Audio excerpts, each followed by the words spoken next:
nothing bad happened? You didn't wreck it? You didn't hit anybody? You didn't run anybody over? You didn't get a speeding ticket? Wait, Jeffy, why are you making that face? Jeffy, did you get a speeding ticket?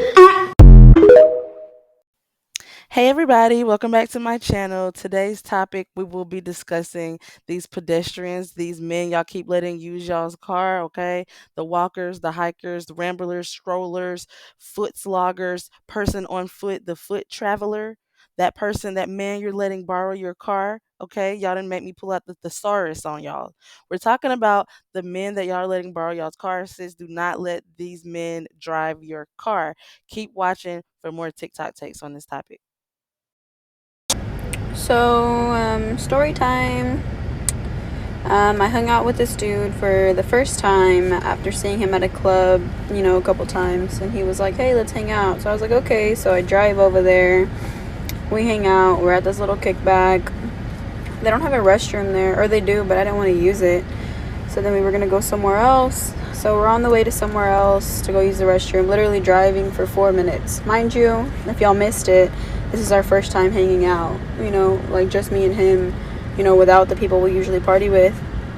Well, we're driving for like 4 minutes and he crashes my car and then lies to the police officer and says that I was the one driving. Well, the police officer said, well, we have witnesses. So yeah, that's where I am right now, trying to get my things out of my car. And yeah.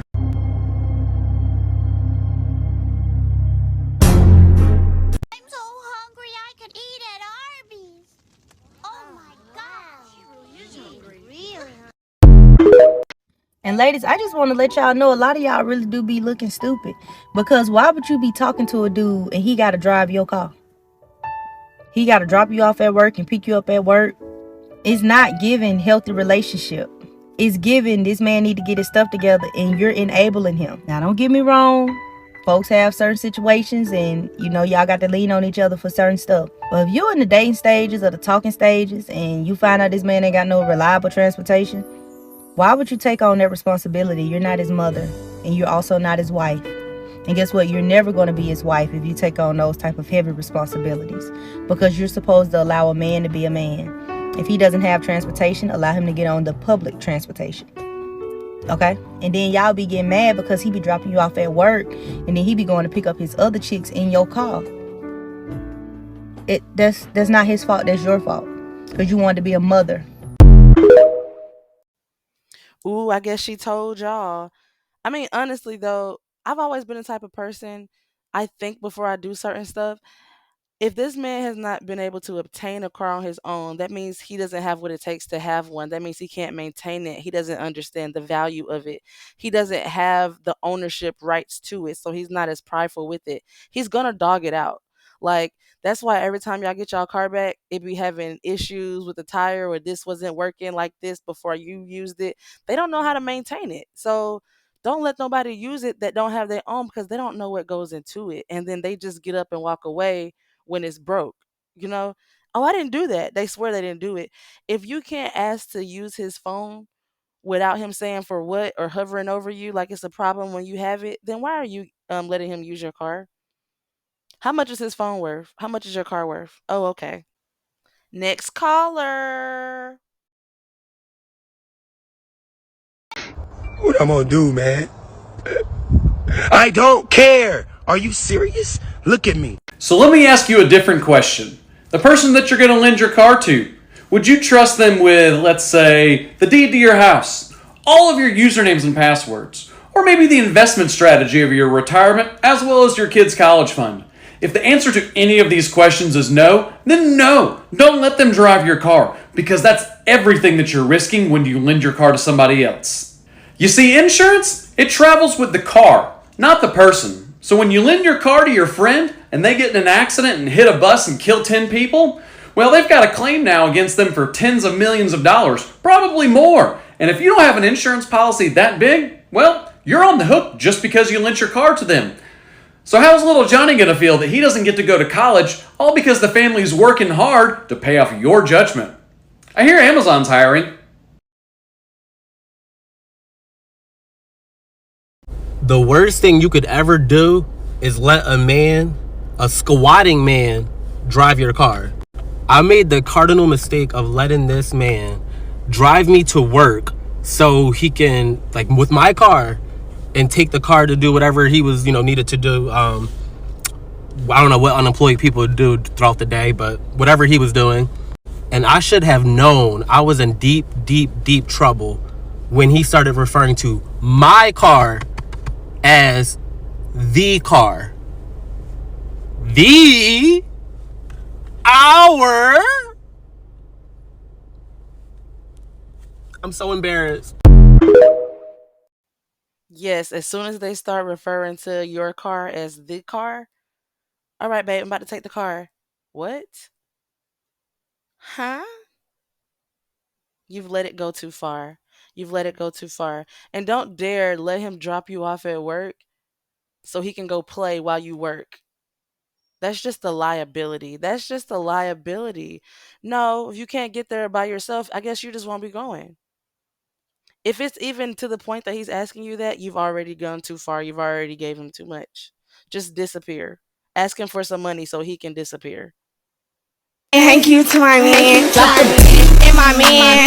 Thank you to my man. Never let a man drive or borrow your car. Ladies, never let a man drive or borrow your car. And I'm saying this from experience.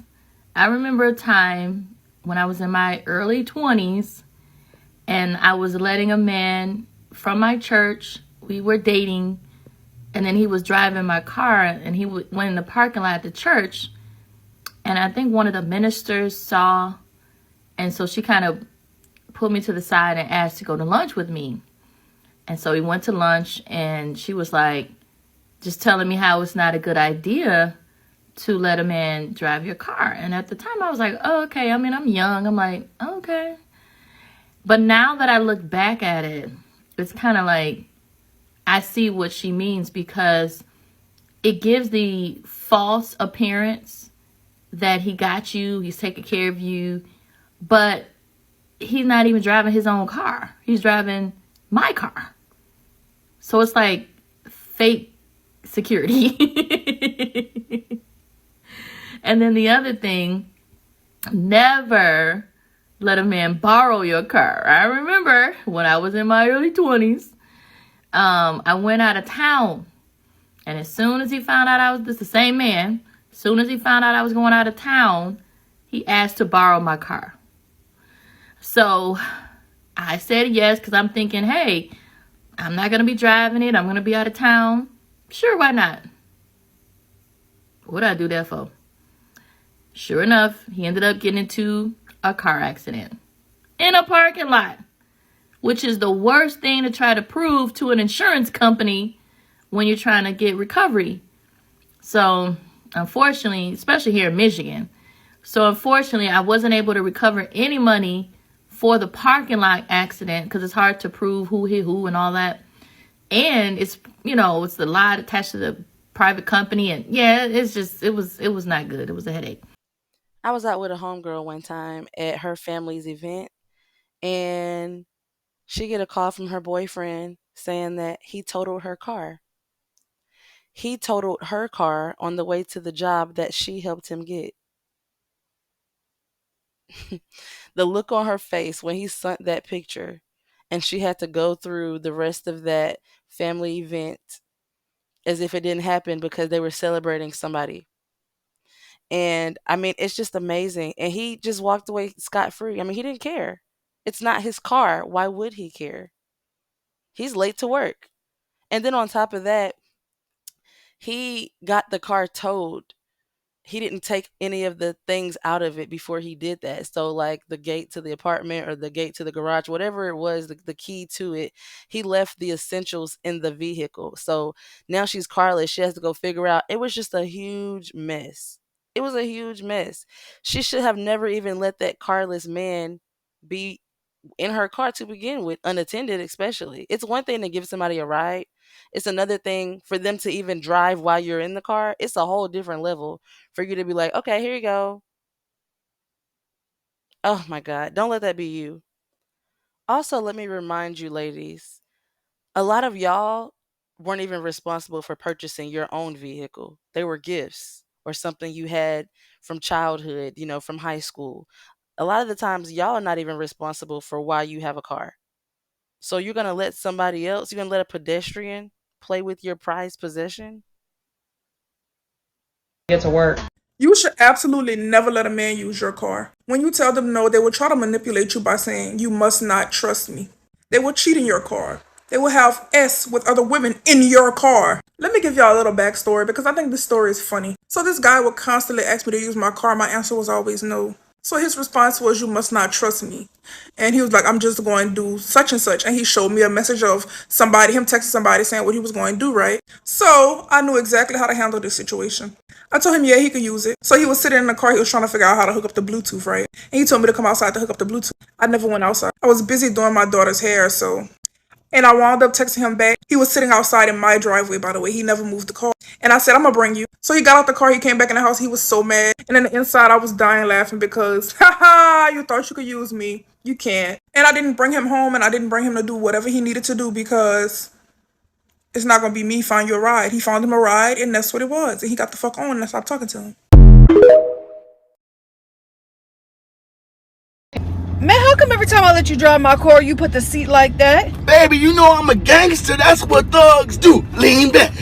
Lean back. Man, you ain't nothing but 5'5". How the hell you see in the road right now? I'm driving, ain't I? I'm gonna need you to put the seat up so you don't wreck my car. I got you.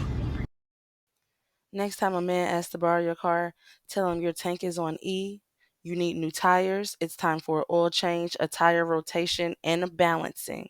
And don't forget to remind him that your car note is due, as well as insurance. And then see what he says. If he can do all that, he can go across the street for 5 minutes and bring it right back.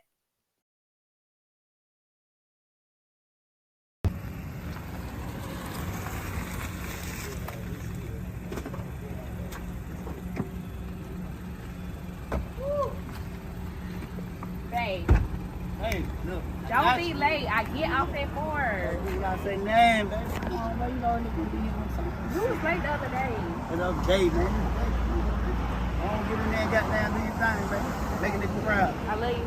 Love you too. You ready?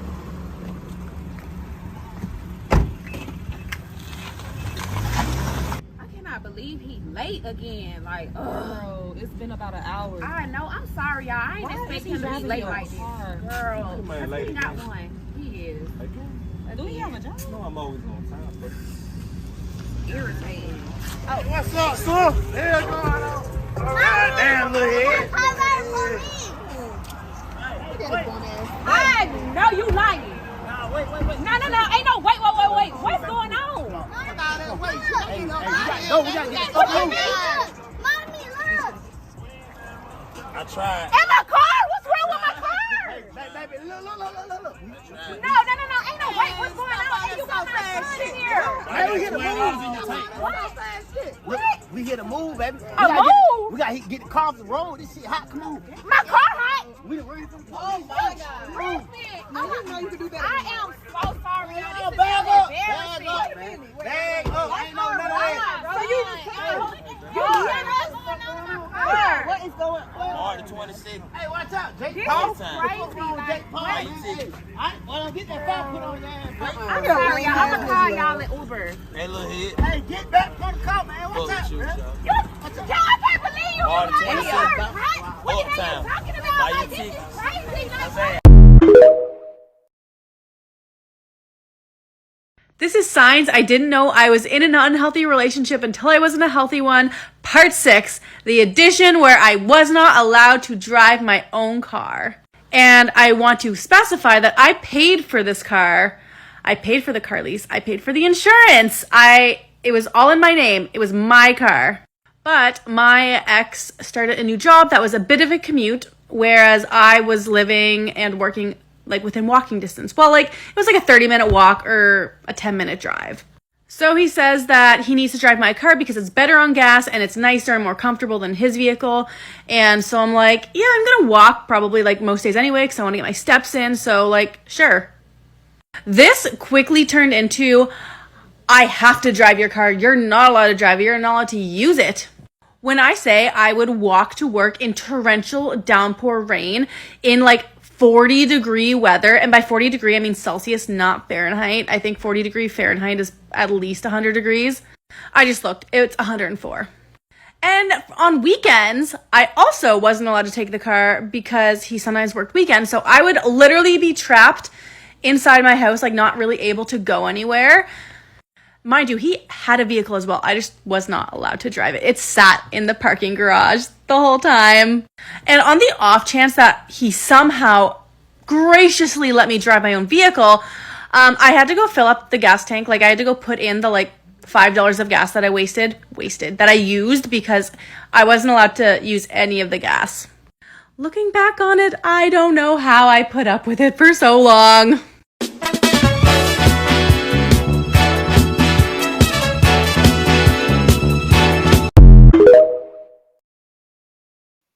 All right, the last clip I have to mute because I don't want to get copyrighted for the music. But the girl that said she wasn't allowed to drive her own car, that's what happens when you let the car title slide and then it transitions over from your car to the car to it's my car. It's his car now. He has ownership over your car. The only time I'm going to say let him use your car is if he's using your car because you're using his car because he has a better car. Yeah, babe, take my Porsche, take my 2024 Porsche to your brunch with your homegirls, and I'll just drive your '07 Hyundai until you get back. That's when you can do that. When there is a collateral that's more in your favor than his. You see, he was like not even letting her use his car. And I'm pretty sure he's taking like videos and, Snapchats and Instagrams for thirst traps in her car to attract more women. They do that. They'll use your car to attract more women. And then when they get the women, they tell them, oh, my car's in the shop, but here's some pictures and stuff from when I was, before the accident happened. It's amazing. Let me know in the comments if you've had any experiences like this. Tell me what happened, how you got over it, if you've forgiven yourself, and if you've learned from it. But thanks for watching this whole video. I'll see you in the next one.